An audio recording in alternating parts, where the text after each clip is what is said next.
Assalamualaikum warahmatullahi wabarakatuh, sahabat Islam semuanya. Sesudah Nabi Muhammad SAW wafat, ternyata banyak barang peninggalan beliau yang masih tersimpan dengan baik. Di antaranya adalah pedang.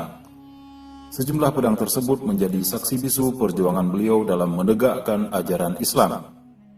Berikut 7 pedang yang Rasulullah SAW gunakan dalam perjuangannya menegakkan agama Allah. Pedang ini dikenal dengan nama Al-Ma'thur Al-Fijar. Pedang Al-Ma'thur merupakan pedang yang diterima Rasulullah SAW sebelum beliau menerima wahyu pertamanya. Pedang ini juga merupakan warisan dari ayah Rasulullah SAW, yaitu Abdullah. Saat berhijrah dari Mekah ke Madinah, Rasulullah SAW membawa pedang ini hingga diberikan bersama dengan peralatan perang lainnya kepada Ali bin Abi Thalib. Panjang pedang ini adalah 99 cm. Gagang pedang dilapisi dengan batu emerald dan perak. Di dekat pegangan pedang tersebut terdapat tulisan Arab dengan lafaz Abdullah bin Abdul Muttalib. Saat ini pedang ini bisa dilihat di Museum Topkapi, Turki. Pedang Al-Batar merupakan barang rampasan dari Banu Qaynuqa. Pedang ini disebut sebagai pedangnya para nabi.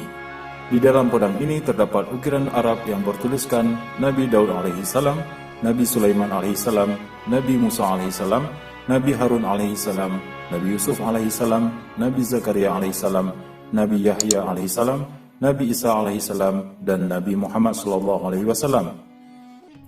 Di dalam pedang ini juga terdapat gambar Nabi Daud alaihissalam ketika memenggal kepala Goliat. Panjangnya sekitar 1 meter.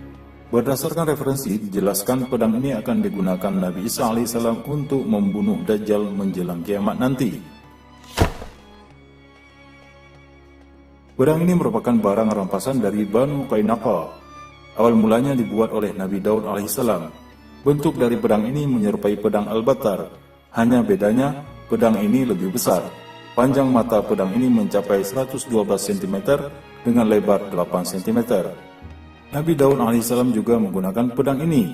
Kemudian beliau mewariskannya ke suku Lewi hingga jatuh ke tangan Nabi Muhammad SAW. Pedang ini juga bisa dilihat di Museum Topkapi, Turki. Menurut riwayat, pedang ini diberikan Nabi Muhammad SAW kepada Ali bin Abi Thalib. Kemudian beliau wariskan kepada anak-anaknya.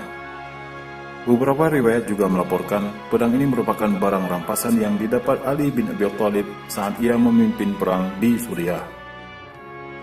Panjangnya mencapai 97 cm dengan tulisan Zainal Abidin.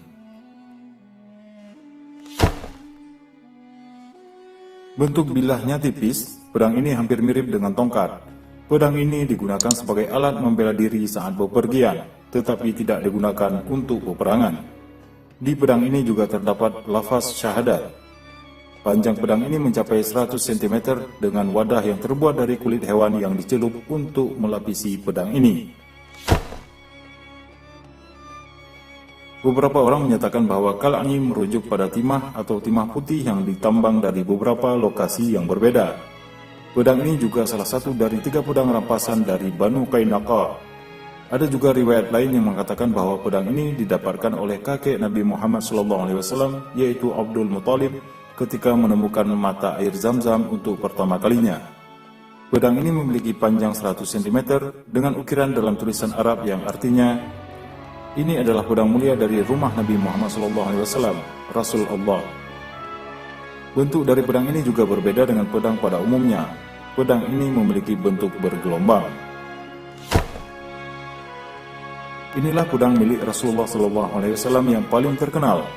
Pedang ini mulanya dipegang oleh Nabi Muhammad SAW, kemudian beliau berikan kepada Ali bin Abi Thalib. Pedang dengan 2 ujung mata ini merupakan simbol jihad dan perjuangan Ali bin Abi Thalib. Sewaktu perang Uhud, Ali bin Abi Thalib merupakan orang yang paling gigih mempertahankan Nabi Muhammad SAW hingga terdengar suara malaikat Jibril yang mengatakan, "Tiada pedang selain Zulfikar, tiada pahlawan selain Ali." Itulah 7 pedang milik Rasulullah SAW yang masih ada hingga saat ini sebagai salah satu bukti perjuangan beliau dalam menegakkan agama tauhid.